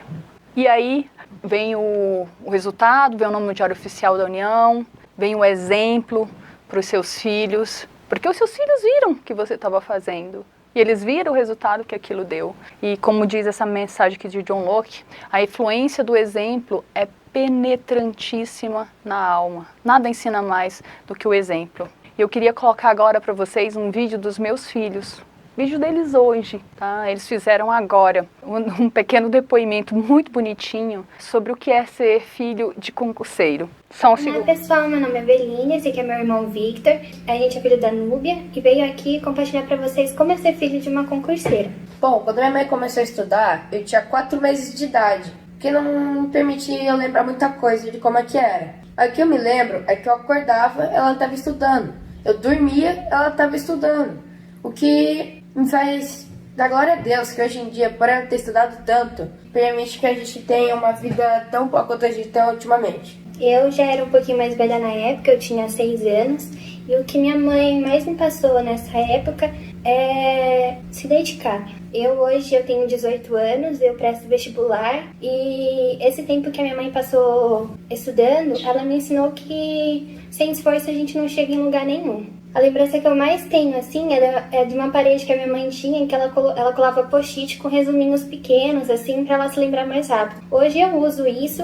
então eu acho que tudo isso que a minha mãe passou serviu muito, tanto pra ela ser melhor, quanto pra gente também evoluir e ter o que a gente tem hoje. Por isso a gente agradece muito ela. É muito bacana ver, assim, que a gente realmente constrói algo que em primeira mão é pra gente, sim, mas é para todos.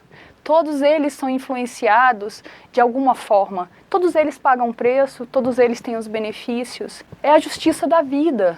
Só que a justiça da vida ela vai acontecer de acordo com as suas escolhas. Você colhe o que você planta. E às vezes quando a gente planta, nasce os espinhos ali junto, vem as dificuldades, mas no final o que vale a pena é que você chega onde você quer e que o resultado daquilo era bom porque o objetivo daquilo era bom e deu certo. Não me arrependo de nada, apesar de tudo que eu sei, nem sempre eu fui a melhor mãe que eu poderia ser, mas deu certo, né? No final dá certo, tá aí meus lindos, meus filhinhos, meus filhotes, estão muito bem, graças a Deus. Bem, o orgulho da família também, né, gente? Não é só dos filhos. A primeira vez que eu fui na casa da minha mãe, depois da minha aprovação, lá no interior do Pará, tinha essa faixa aí na frente, ó. Parabéns para a mais nova auditora fiscal da Receita Federal, Núbia Oliveira. Minha mãe é uma pessoa que tem a 4ª série do ensino fundamental. Eles sempre quiseram a melhor educação para mim, sempre fizeram o máximo de esforço nesse sentido. De onde eu saí, nunca imaginaria que eu pudesse chegar onde eu cheguei. Mas a gente chega porque a gente decide chegar, a gente decide pagar o preço, a gente decide colocar o nome lá. E a gente põe. E o meu nome estava aí, nessa faixa, tão simples, feita pela minha mãe, mas tão linda. Tá? Essa é uma das fotos que mais me comove todas as vezes que eu vejo minhas fotos antigas, que é essa faixa ali na frente da casa da minha mãe, lá no interior do Pará. E aí vem também a festa dos aprovados, né? Olha que delícia, né? Depois que você passa. Essas aí são fotinhas, né? Olha, não sei se dá para vocês verem, bem aqui, ó. Aqui, ó, Ricardo Vale e a Nádia. O Thomas, primeiro lugar do concurso, que muita gente conhece também. Foi muito legal, assim, tudo que aconteceu depois foi assim... Se antes você já queria, só pelo cargo, pelo salário, pela quantidade que você vai ter, mas imagina tudo que vai acontecendo depois, todas as portas que se abrem na sua vida, todas as possibilidades, todos os horizontes que aparecem. Isso é muito sensacional, muito sensacional. E aí teve a festa dos aprovados, né? Foi lá em Brasília e teve a posse, né? Hoje, quando vocês passarem no próximo concurso da Receita, a ordem vai ser essa, né? Vai ter, primeiro vocês vão fazer o curso de formação e depois vocês vão tomar posse. No meu caso, né, foi uma exceção à regra, a gente tomou posse primeiro, depois de algumas semanas, aí a gente fez o curso de formação, tá? Aí então veio a posse, né? Agora é só coisa boa, daqui pra frente frente aqui, não tem mais sofrimento aqui na live, tá? Daqui pra frente é só coisa boa, né? Aí teve a posse em 10 de junho de 2013, em Ponta Porã, Mato Grosso do Sul. É o dia em que o sonho se materializou realidade. É o dia que você assina o termo de posse e você se torna de fato e de direito uma auditora fiscal da Receita Federal do Brasil. Então foi nesse dia, 10/6 de 2013, e eu fui para Ponta Porã, Mato Grosso do Sul, que é fronteira com o Paraguai, fronteira com a cidade de Pedro Juan Cabaleiro. Essa fotozinha que tem aqui em cima, tá? Essa verdinha aqui é uma foto da inspetoria como ela era quando eu fui para lá. Hoje ela já está reformada, tá mais bonita, tá? Mas ela era assim quando eu cheguei lá. E assim, gente, é muito tranquilo, ó. A Receita Federal, ela vai ter diversas fronteiras ali onde provavelmente vai haver vagas, né? Haverão vagas nos próximos concursos. Mas acredito que umas sejam melhores do que outras. E essa que eu escolhi, Ponta Porã, foi fenomenal, foi sensacional, tá? Assim, não tenho o que falar. Se eu soubesse de toda a minha história e eu tivesse passado em primeiro lugar na Receita, eu teria escolhido Ponta Porã de novo, porque, como eu escrevi aqui, ó, foi a época mais surreal da minha vida. Tá? Foi sensacional ter ido para lá, ter escolhido Ponta Porã. Foi sensacional por diversos motivos, tá? O primeiro deles é que eu fui junto com foram 9 auditores e 13 analistas, né? Então foram mais de 20 pessoas para tomar posse. Contando que o efetivo da inspetoria era menos de 30 pessoas, nós éramos praticamente toda a inspetoria, né? Então foi muito legal. Foram pessoas imbuídas do mesmo objetivo, que acabaram de passar pelos mesmos problemas, pela mesma história. Então você vive uma sensação, um sentimento de coesão ali junto com aquelas pessoas, que é um sentimento muito único. Você faz muita coisa junto, você está num momento de vida muito parecido com todo mundo, e isso eu sei que nunca mais vai acontecer na minha vida, só aconteceu ali e foi sensacional. Agora, assim, é essencial para que você tenha uma vida, assim, seja onde for, a fronteira que você for, que seja uma vida mais tranquila, que você vá de peito aberto, vá para receber e para viver o que vier, para ter experiências novas na sua vida, né? E encara aquilo como um pedágio. Você sabe que tem que passar por aquilo, mas não passa por aquilo já pensando no dia de voltar, não. Passa por aquilo de frente, de peito aberto, aproveita o máximo que você puder daquele lugar. Procura ver o lado bom daquilo, porque o tempo que você vai passar lá não depende da sua opinião se aquele lugar é bom ou ruim, se você vai aproveitar ou não. Você vai passar o mesmo tempo. Então tenta fazer isso da melhor forma possível e da forma mais leve. Para mim foi super tranquilo, tá? Tinham escolas bacanas, né, para os meus filhos. A cidade era segura, apesar de ser uma fronteira. Pra gente que é da Receita é muito mais tranquilo, tá? Porque a gente não vai pro enfrentamento, a não ser numa operação especial, um enfrentamento direto com o público. Quem faz isso é a Polícia Federal. Então, pra quem é da Receita é muito tranquilo. Nunca me senti ameaçada em momento algum. Em momento algum eu me senti ameaçada lá na minha vida, na Receita Federal em Ponta Porã, tá? Era muito tranquilo mesmo. Se eu tivesse que passar na Receita de novo, uma fronteira, eu iria para essa fronteira, porque eu sei que aconteciam muitos problemas lá, mortes, né, tanta coisa, mas isso era com as pessoas que estavam envolvidas com o tráfico de droga, com outras coisas. Como a gente costumava falar, todas as balas lá, elas eram encontradas, né, não eram balas perdidas, né? Então, de certa forma, assim, passei 1 ano e meio em Ponta Porã, tá? Tomei posse em 10 de junho de 2013 e saí de lá em dezembro de 2014. E foi o período, assim, mais fora da curva de toda a minha vida. É uma vida tranquila, tá? Para servidores da Receita Federal, tá? Nas fronteiras geralmente são, porque você não é aquela pessoa que vai muito pro embate, né? Com os problemas que tem na fronteira. A gente não cuida de pessoas, né? A gente não enfrenta pessoas na maior parte do tempo. A gente enfrenta mercadorias, né? Então, de certa forma, o embate é menor. Então, é tranquilo, gente, para a fronteira, tá? E a fronteira é muito bacana porque normalmente ela tem um peso maior no concurso. Não no concurso que você já passou, nos próximos que você vai enfrentar, que é o concurso de remoção. Na hora que você passa na Receita, você vai escolher uma cidade dentre as vagas que estão disponíveis. Cada cidade tem um peso. Não sei se vocês estão vendo aqui, não sei se dá para ler, acredito que sim, mas aqui ó, tá mostrando, ó, Ponta Porã, a melhor fronteira 2,5 do Brasil. Por quê?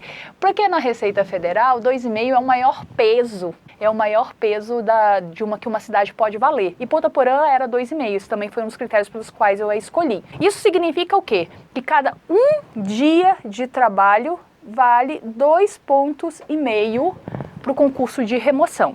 Então, se você fez concurso para a Receita Federal hoje, você tomou posse, e daqui 100 dias sai um novo concurso e você vai querer ser removido de onde você está, eles vão multiplicar 100 por 2,5, se você estiver numa fronteira 2,5. Então, você vai ter 250 pontos. Enquanto que o seu colega que foi para uma cidade melhor, que a pontuação era 1, ele só vai ter 100 pontos. Então, na Receita existem cidades com pontuação 1, 1,5, 2 e 2,5. Eu escolhi ir para uma cidade 2,5, porque eu queria ter bastante ponto para quando precisasse ser removida. E aí eu escolhi ir para Ponta Porã e deu muito certo. Na remoção seguinte, 1 ano e meio depois, eu consegui e vim para a Delegacia da Receita Federal de Jundiaí, que é onde eu estou até hoje. Bom, então como é que é, então, gente, o trabalho na Receita Federal? Tem uma live do professor Fábio Dutra, que é o professor de Constitucional aqui, de Constitucional de Direito Tributário do Estratégia, que ele fala sobre o trabalho na Receita Federal. E a live dele é maravilhosa, ele explica tudo, todos os setores, todas as áreas, os trabalhos, tá? É uma live bem completa mesmo, tá? Se eu fosse começar a falar tudo que ele falou aqui, é pelo menos mais 1 hora. Então eu recomendo que vocês assistam a essa live. Eu vou falar para vocês sobre o trabalho na Receita Federal, que já foi desempenhado por mim, porque aí eu vou falar com muito mais propriedade, né, e vou poder colocar aí uma opinião pessoal. O trabalho na Receita Federal, a gente sabe que pode, assim, se tem uma coisa que a Receita Federal ela é mestre, é assim, ter campos para se trabalhar. Se você é aquele tipo de pessoa que você gosta de ficar atrás de um computador fazendo processo, tem de monte para você. Se você é aquele tipo de pessoa que gosta de atividade mais policial, tem possibilidade de você ir também. Não, se você gosta de fazer fiscalização, vai fazer. Não, quero trabalhar no aeroporto, recebendo pessoas do exterior, fazendo aquela fiscalização ali, tem. Tem muita coisa dentro da Receita, tá? Então, assim, quando você passar na Receita Federal, você vai para uma localidade que você escolheu no curso na lista ali. Que, obviamente, essa localização, ela vai ser ponderada pela sua média. Então, o primeiro lugar consegue escolher qualquer vaga que tenha disponível, desde que esteja na lista de disponível, né? Porque ele é o primeiro a ser escolhido. O segundo pode escolher qualquer vaga dentro da lista disponível, desde que não tenha sido escolhido pelo primeiro, né? Caso o lugar que o primeiro escolheu só houvesse uma vaga. E assim sucessivamente. E aí, quando você chega lá na cidade, você chegou numa cidade que saíram pessoas, por isso surgiu sua vaga ali. Aquelas pessoas que saíram de determinadas áreas. Então, inicialmente, você vai ser lotado dentro da Receita Federal numa área que esteja necessitando de pessoas, mas não necessariamente você vai ficar ali a vida toda, óbvio que não. Se você não se identificar com o trabalho, você vai sair. Se você for removido pela cidade, você vai sair e vai para outras áreas. Existe um monte de áreas, dentro da Receita existe mais diversos tipos de trabalho. Tem até trabalho para quem quer ficar com um cão, né? Tem os cães dentro da Receita que atuam nas operações de repressão e você pode ser a pessoa que faz esse trabalho junto com o cão, né? Então, assim, tem o que você imaginar praticamente tem dentro da Receita. Então, não tem como você não gostar, não tem como você não se encontrar depois que passar no concurso, tá? Porque é sensacional isso daí. Então, assim, quando eu entrei na Receita Federal, eu fui para uma inspetoria, tá? Que é a Inspetoria da Receita Federal de Ponta Porã, que lá é só área aduaneira. Então, eu entrei na SAFIA, que era a seção de fiscalização, e a gente dava algum suporte em operações de repressão, um ou outro, quando era necessário, mas nós da Receita Federal em Ponta Porã não fazíamos operação de repressão, tá? Porque ali o convívio com as pessoas eram muito próximos, a fronteira era aberta, né? Uma fronteira que não é fechada, você pode atravessar a rua e estar no Paraguai e vice-versa. Então, fazia com que, assim, a gente não ser submetido a nenhum tipo de exposição, a gente não fazia operação de repressão, a não ser que quisesse, né? Se você quisesse, aí você poderia fazer. Eu fiz algumas porque eu gosto, né?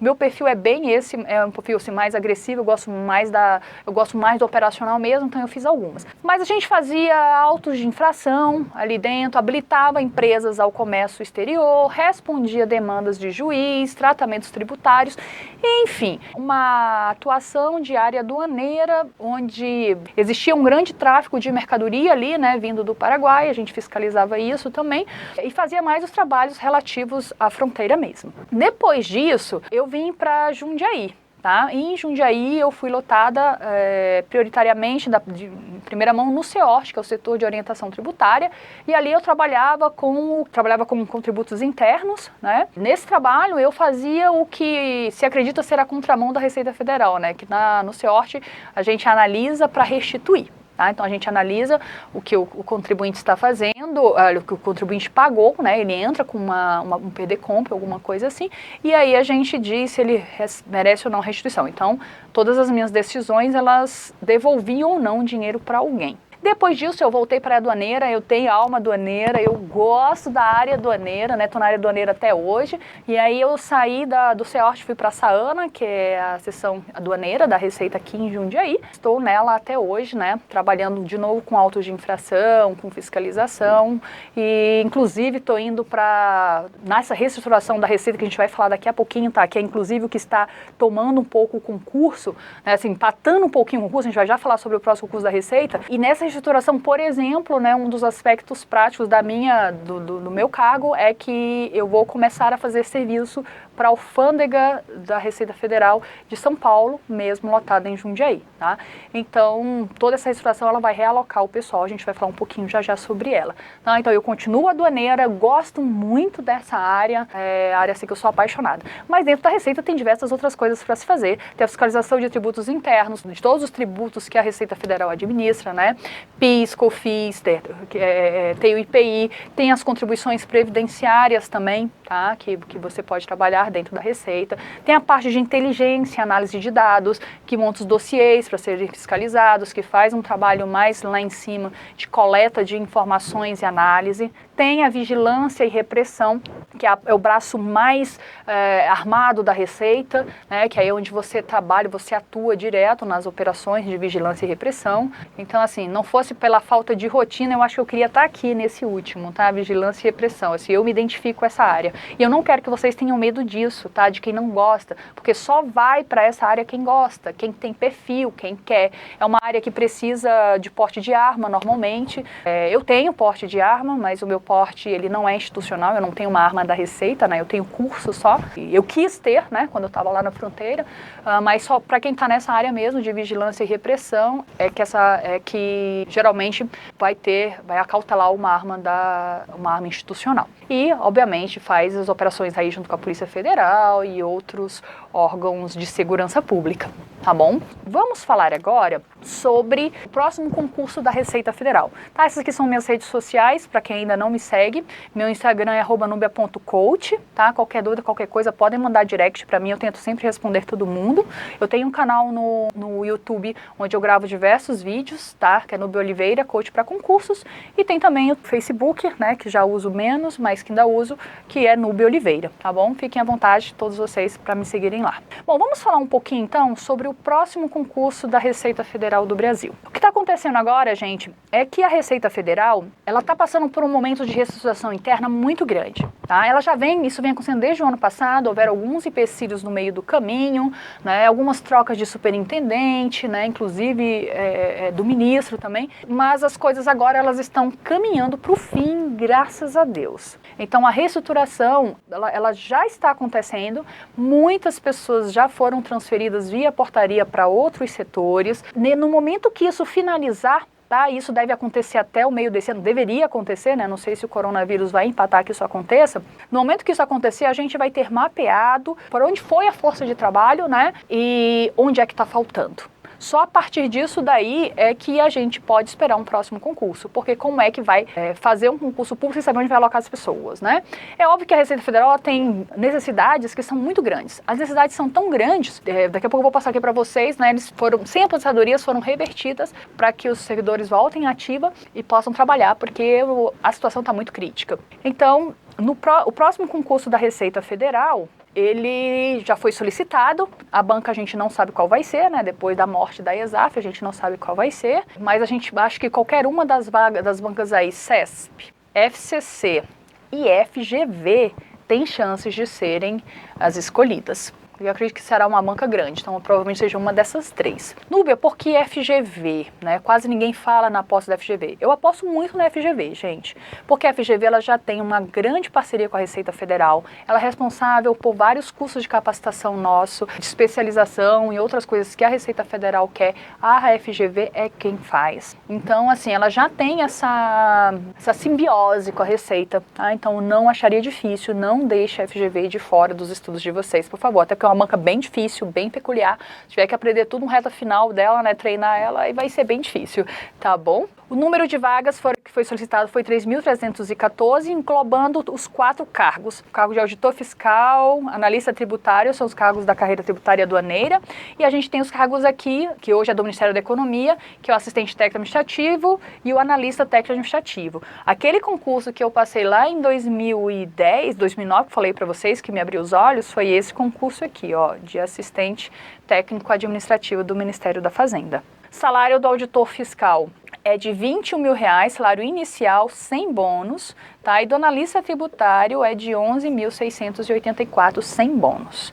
Esse bônus, que é o bônus de produtividade, ele hoje está com um valor fixo para o auditor fiscal de R$3 mil e para o analista tributário de R$1.800, tá? Mas ele só vai ser pago de forma escalonada a partir do primeiro ano. Daqui a pouco eu mostro uma tabelinha para vocês entenderem. Aqui é a portaria que destina 100 vagas à reversão de inativos, tá? Porque a situação na Receita Federal está tão crítica que eles trouxeram 50 para o cargo de auditor e 50 para o cargo de analista, reverteram aposentadorias para que as pessoas passem a trabalhar lá, porque está bem difícil mesmo, bem complicado. Aqui é a solicitação de vagas, tá? Dessas vagas são 700 vagas para o cargo de auditor fiscal, 1.453 para o de analista, 257 para o analista técnico administrativo e 904 para o assistente técnico administrativo, né? Esse aqui é o de nível superior e o assistente técnico administrativo é o de nível médio. Aqui tem as vagas escalonadas, 700 e 1.453, tá? A quantidade de vagas pedidas, né? A gente sabe que não vão autorizar tudo isso daí, tá? É claro. Se autorizasse 200 vagas aqui para auditor, assim, a gente já estaria muito feliz mesmo, né? Mas vamos ver lá o que vai acontecer, né? Quando sair essa autorização. Hoje a gente tem 37 mil cargos dentro da Receita Federal. Desses cargos estão vagos 22.991. Eu acho isso aqui uma informação que ela é apenas para constar. Existe isso previsto, mas hoje não necessariamente se precisa de preencher essas 22 mil vagas, óbvio, porque as coisas mudaram com o decorrer do tempo, a quantidade de pessoas que são necessárias hoje para que seja executada a fiscalização do Brasil, né, a fiscalização tributária do Brasil, não necessariamente vai ser o mesmo de quando foram criadas as vagas, né, até pelos recursos que a gente tem hoje. Mas só para vocês terem uma ideia, né, hoje tem muito mais cargo vago do que cargo ocupado. As atribuições do cargo, não vou ficar lendo isso daqui para vocês devem já lido isso milhões de vezes em vários lugares, né?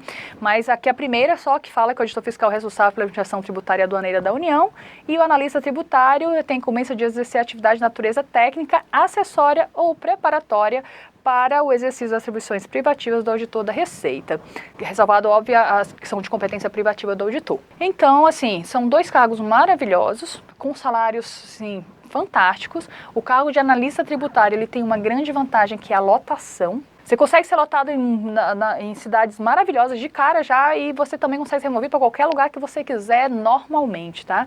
Então, assim, essa é uma grande vantagem para quem a questão da moradia, ela é muito essencial de ter que ficar próximo, né? Porque do auditor fiscal, a gente sabe que a grande maioria das vagas geralmente são na fronteira. Depois, no concurso de remoção ou de algumas outras formas, você consegue voltar para o seu lugar. Mas, normalmente, as lotações para auditor, elas são um pouco mais difíceis. A Carla está perguntando se a prova será em 2 etapas. Sim, com certeza. A prova vai ter a prova objetiva e ter a prova discursiva. Eu acredito que ela venha em dias separados, tá? Tipo, vai ter a prova objetiva e aí quem foi aprovado vai fazer a prova discursiva, que foi como foi em 2012. Em 2014, como tiveram o concurso às pressas, a prova objetiva e a prova discursiva elas aconteceram no mesmo momento, tá? No mesmo final de semana.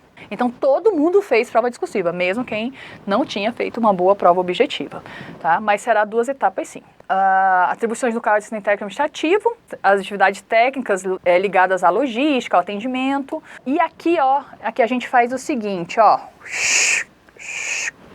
isso não vale mais. Vale até meio do ano, talvez, no máximo. Porque na nova reestruturação da Receita Federal do Brasil, as 10 regiões elas vão virar 5.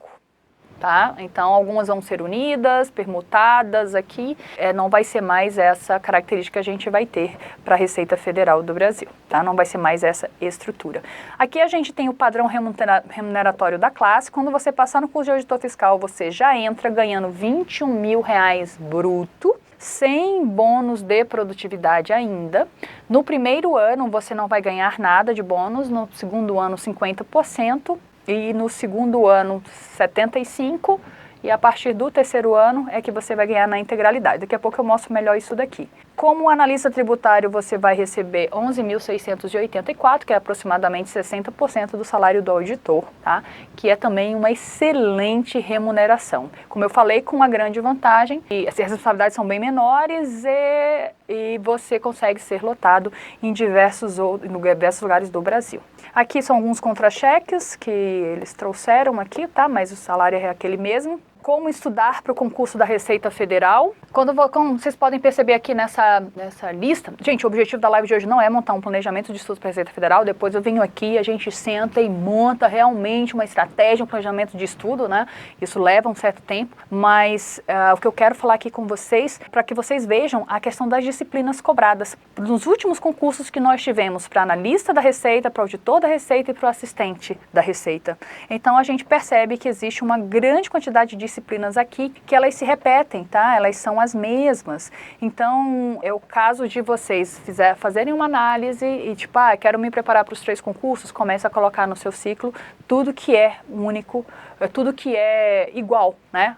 O que é mais parecido, que está mais presente em todos esses editais. O último concurso aqui de analista tributário da Receita foi em 2012 e o de auditor foi em 2014, mas o de analista foi em 2012, não tem muito mais tempo. Nessa época foram 750 vagas, mas eles chamaram 1.500 pessoas, eles chamaram o dobro, tá? Chamaram 100% dos excedentes, então entrou muita gente como analista nessa época. O requisito é só nível superior, a banca foi ESAF, mas agora não vai ser mais, e vamos ver, já foi um concurso bastante vago. Acredito que eles estão pedindo 1.400 e poucas vagas para analista, né?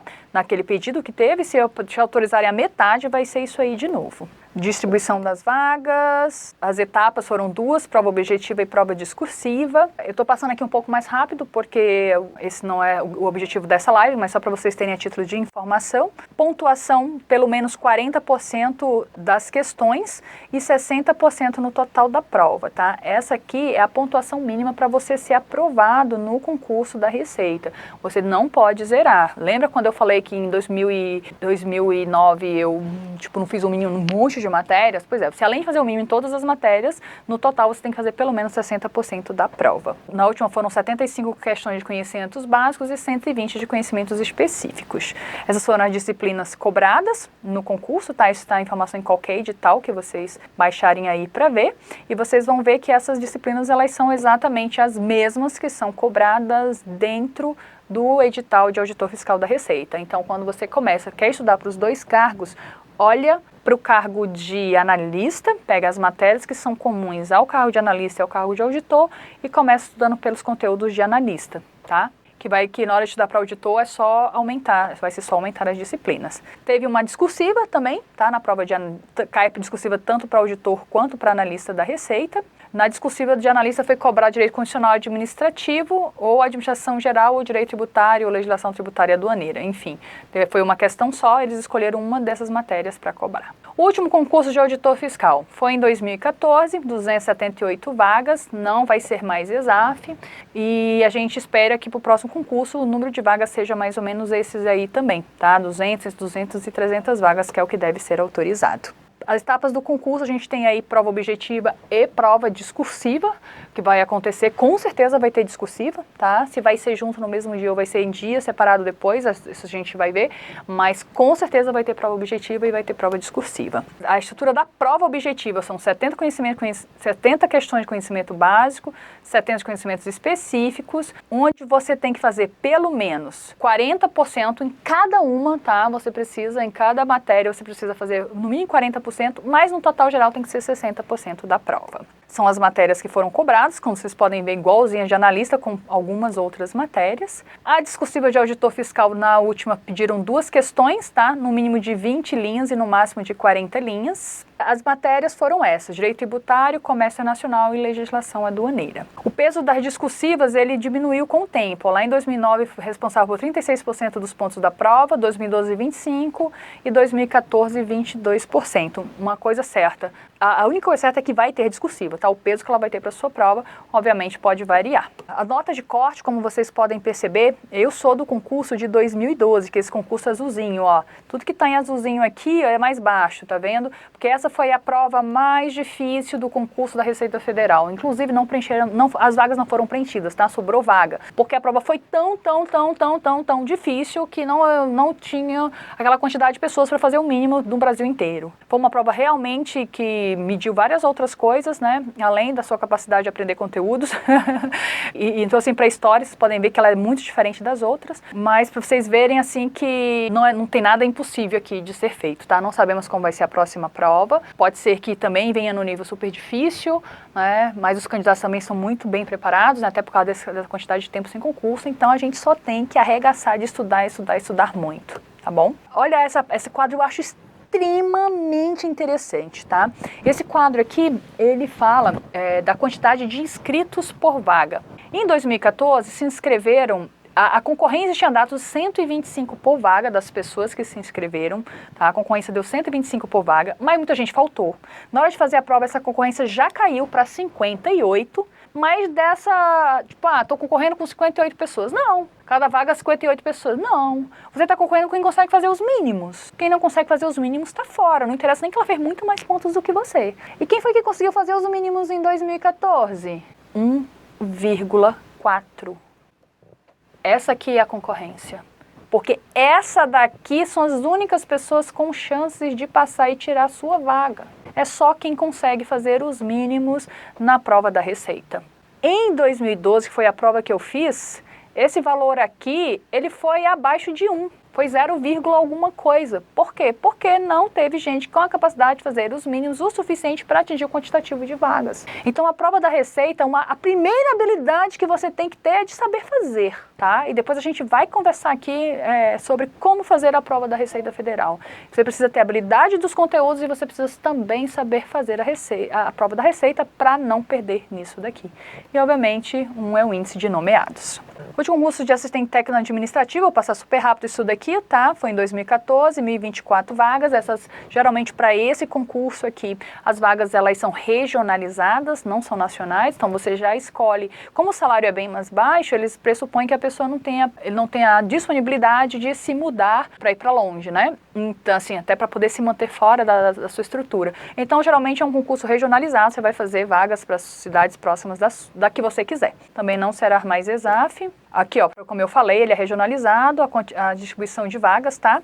Pelos estados. Rio Grande do Sul, tá? Onde a gente teve mais vagas também para Minas Gerais, foram bastante vagas.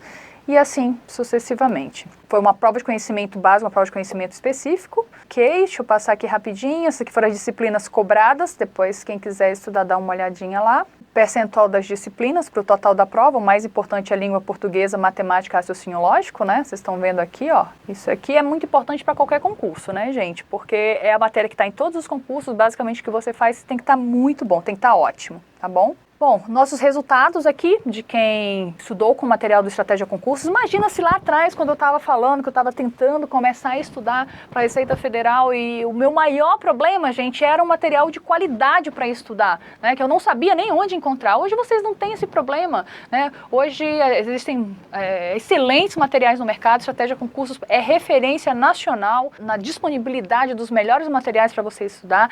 Os próprios fundadores, as pessoas que são fortes dentro da estratégia, a maior são gente que veio do mundo concurseiro, né? Alguns da área fiscal ou de outras. Então, assim, a gente sabe do que a gente está falando, né?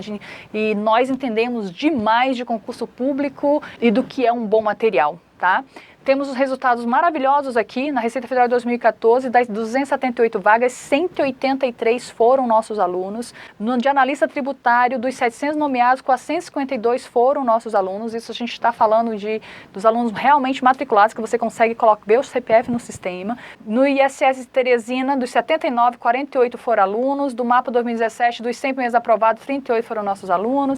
Então, assim, a gente está presente em tudo. Para finalizar aqui, né, que essa live já está durando 2 horas, eu queria terminar aqui com essa mensagem. Por vezes sonhamos com algo melhor para nós. A grande dificuldade é transformarmos esses sonhos em objetivos. Precisamos estar dispostos a pagar o preço dessa transformação, tomar as rédeas da nossa vida, programar o futuro e começar a pôr em prática as ações que o tornarão realidade. Se você deseja um dia ocupar os melhores cargos da administração pública, precisa começar a mudar suas atitudes agora.